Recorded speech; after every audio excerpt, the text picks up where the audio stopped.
thank you for coming and for being my third guest on Behind the Birk Sessions. You got it. So you grew up in South Carolina? Yes. Southern Carolina. Yeah, still USC on both coasts. So how was the music scene when you were growing up there? There's never any shortage of very talented musicians. The particular town where I lived was a tourist town called Myrtle Beach, so that kind of affected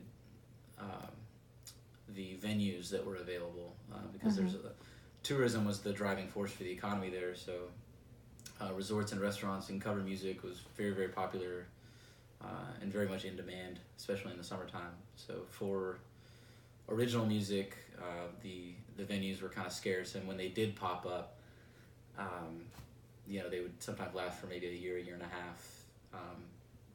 If any longer, then we were celebrating for sure. Yeah. So yeah, never any shortage of talented people though. Always really diverse. Whether it was solo performers or bands or genres, it was like I was always surrounded by some really, really talented people growing up.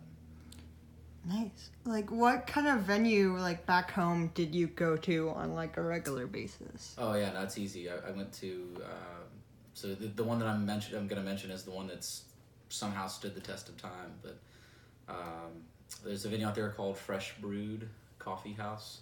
It's in downtown Myrtle Beach, and that's where I had pretty much my first real show. I mean, I played in another coffee house before, but a lot of my, from the time that I was 15, 16 years old, I played there up until, that was actually where I had my last show before I moved to California. So, yeah, it's a really, really cool spot. Awesome.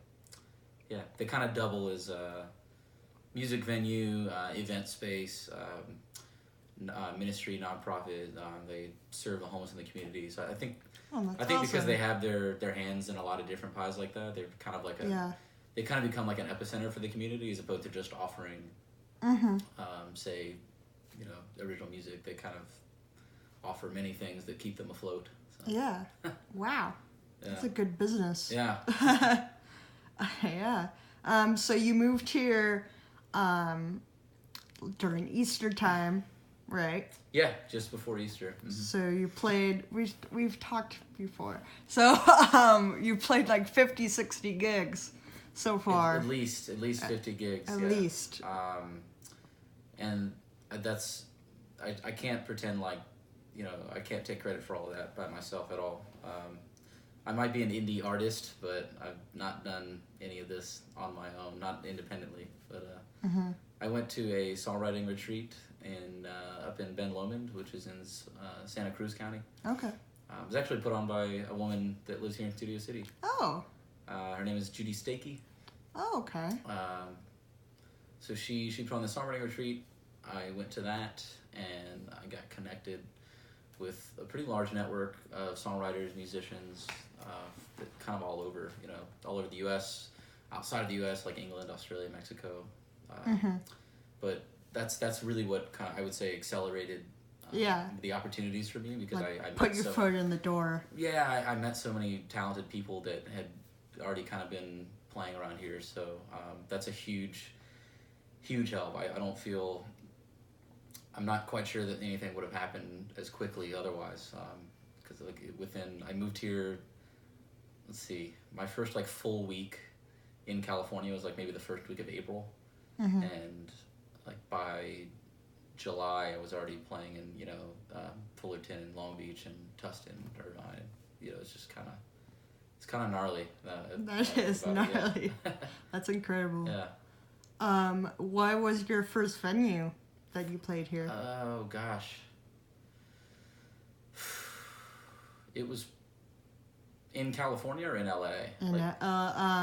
California. My first like real show was most likely at a place called the Taproom Tavern in Indio, which is out. It's actually in Apollo grounds where they do Coachella Fest and Stagecoach.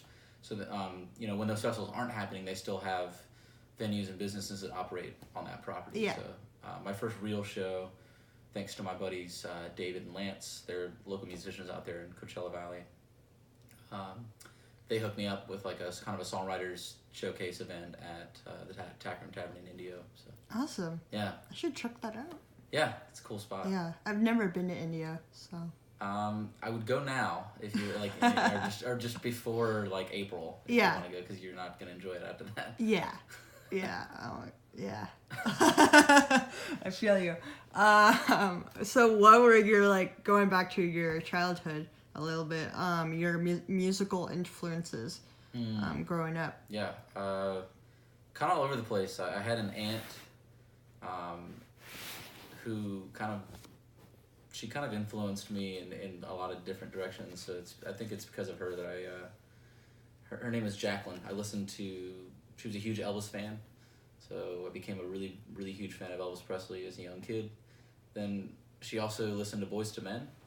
Oh, so I love some Boyz II Men. Yeah. So I heard somebody say that Boyz II Men was kind of like the it's kind of like the what emo is to punk music and like R&B is to rap. Like, you know, it's like the emo of the punk community. But, yeah. Like soul. Yeah. So I in this weird way, like I really I loved Elvis Presley and because of her, and then she also is kind of the reason I love like Boyz II Men and R. Kelly and Tony Braxton and TLC, like like 90s R&B. I love learning those songs. Waterfalls. But like I guess on a more serious, as I kind of grew into developing my taste, when I started playing, I just became really drawn to songwriters. When I started playing, I started immediately thinking about songwriting fairly quickly. So I became drawn to bands like Queen, for example, just because I found out that everybody in that band was a songwriter. Yeah. Or bands like the Beatles, which everybody in that band was also a songwriter. And then just kind of like, I guess like chronologically, I just kind of went from there. I just kind of until we got up to current times. My favorite band in high school and to this day is a band called Coheed and Cambria from New York. Love Glenn Hansard. He's a songwriter from Ireland. John Paul White's another one. Jeff Buckley is kind of like my spirit animal. I feel like he and I were both born in Anaheim. My last name is Grace. His only album is called Grace. I feel like there's a connection There's there. a connection there. You know, I don't know. But, there's a connection there. Yeah, so like I'm very drawn to like those songwriters and those bands like that I thought were very unique in that way. So like Jeff Buckley, Ray LaMontagne, Glenn Hansard, you know, the other side of the spectrum, bands like Coheed, who were kind of progressive hard rock, but also like pop. Yeah. Awesome. So like, who do you listen to on a daily basis? Oh man. You know, lately I kind of go through spurts. Like, I mean, I would always go back to like those artists that you mentioned. Mm-hmm. Those are kind of like my anchors. I never get sick of them. But I'll kind of go through spurts. Like, for instance, when a new album comes out, I'll typically just listen to that new album for like 2 weeks. Mm-hmm. Straight. Yeah, me too. So, you know, when Thrice released Palms earlier this year, that's all I listened to that for 2 weeks. And then Coheed and Cambria released The Unheavenly Creatures, and I just listened to that for 2 weeks. I really like to saturate myself in that. Lately, that has been a lot of neo soul. Mm-hmm. So like bands like Wolfpack and there's a British artist named Neo that I've been listening to. Yeah, so, Neo. Yeah, lately I've just really been kind of saturating in I love it. Yeah. neo soul and R&B. Like I love the chords, I love the color and the mood. Mm-hmm. Production on those albums is fantastic. I think the Neo record's called Saturn. Yeah, that sounds familiar. My favorite song by her is called Bad Blood. That was off her previous release. Yeah. So that's anyway. That's kind of what it's been lately. Like I would go back to those anchors, you know, that I mentioned earlier. But lately, I've been really saturating myself with some R&B and soul music. So that's awesome. And does that influence your songwriting as well? I think I would like to think it does. I don't know how evident it would be on the surface, but for myself, like when I'm writing or kind of my melodic tendencies or the chord changes and things like that, and I would think at the very least in some subtle ways, maybe not so obvious. I don't think I'm cool enough to be an R&B singer, but I would like to think that it's come out somehow.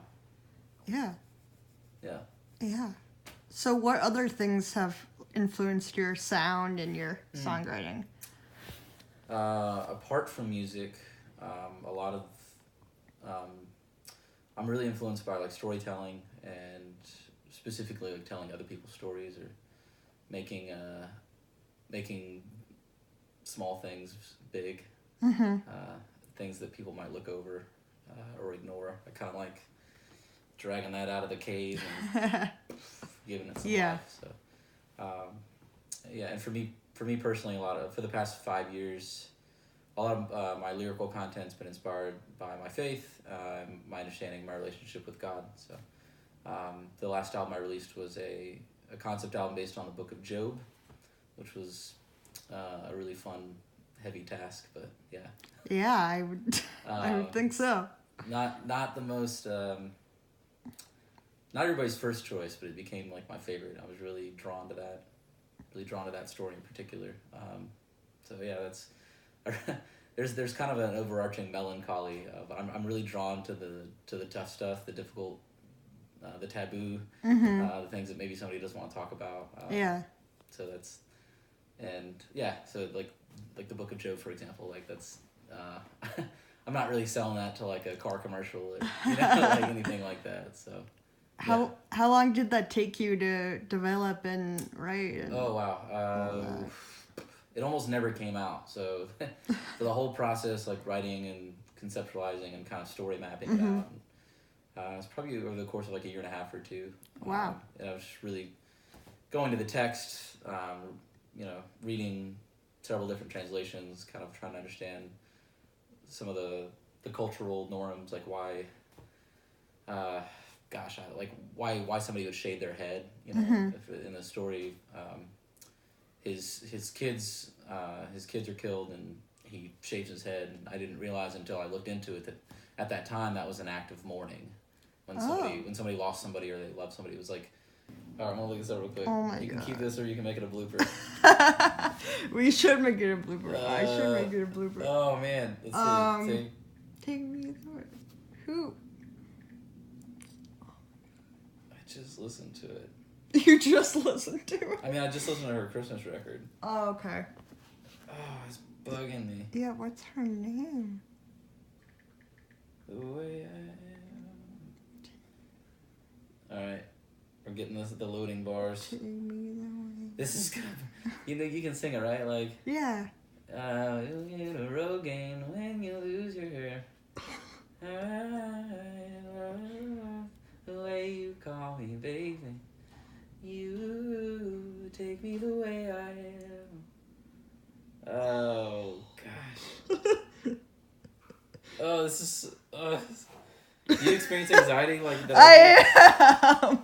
I'm silently... I'm just really trying to concentrate thinking of this. Okay.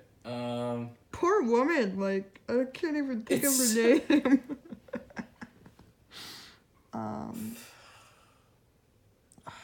Not Charlie Puth. Ingrid Michaelson. Oh my God. Because it's such a long name. Her name is... But it's so unique. Like, so unique. It's not like I could get it confused with anybody else. I know. Sorry. I don't know how we got there. That's going to be a fun blooper. Taking a page out of her book. That's... yeah, so that's what's going on right now. I've sorry, straight away from the question, but I've been writing new material since I've been back here in California, and I had planned to release that in 2019, and then hopefully continue to do some more regional booking, but also some more expansive touring as well. Mm-hmm. Where would you like to tour the most? I'd really like to just kind of check out the Pacific Coast. Mm-hmm.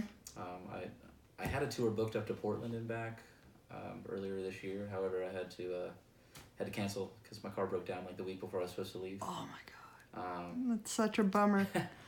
But yeah, so I'd like to give that a shot again. Just check out from Southern California all through the Bay Area to Redmond and Portland and Seattle. I've never never been up to the Pacific Coast. So the furthest north I've been on this side of the country would have been that songwriting retreat in Santa Cruz. Yeah. But yeah, beautiful. The redwood, the sequoias. I've never been to Santa Cruz. I don't think. Oh man, so. it's I didn't know that those parts of California existed. I mean, it was beautiful. Yeah. So. Yeah. Nice. So do you want to perform a song? Yes, I can. Okay. Let me grab this guitar. This is a new one that I haven't recorded yet. This one's called Chains.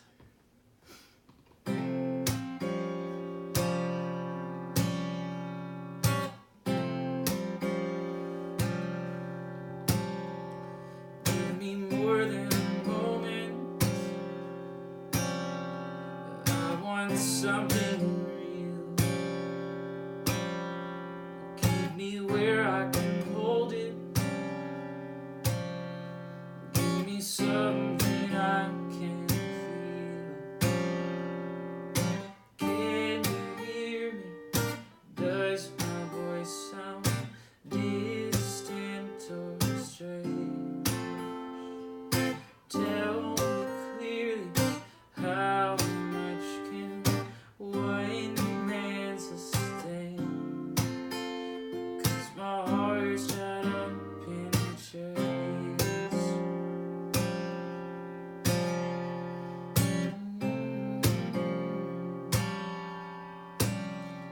Like the clay to the potter, profit better than gold. The deer panting for water knows its life for the soul. Can you hear me? Does my voice sound distant or strange? Tell me clearly, how much can one man sustain? 'Cause my heart's tied up in. When I walk, will you keep me in step? If I run, will you keep me from stumble? When I walk, will you keep me in step? If I run, will you keep me from stumbling? Hey, ooh, ooh, hey. Can you hear me? Does my voice sound distant or strange? Tell me clearly, how much can one man sustain? 'Cause my heart's tied up in chains. Ooh, hey.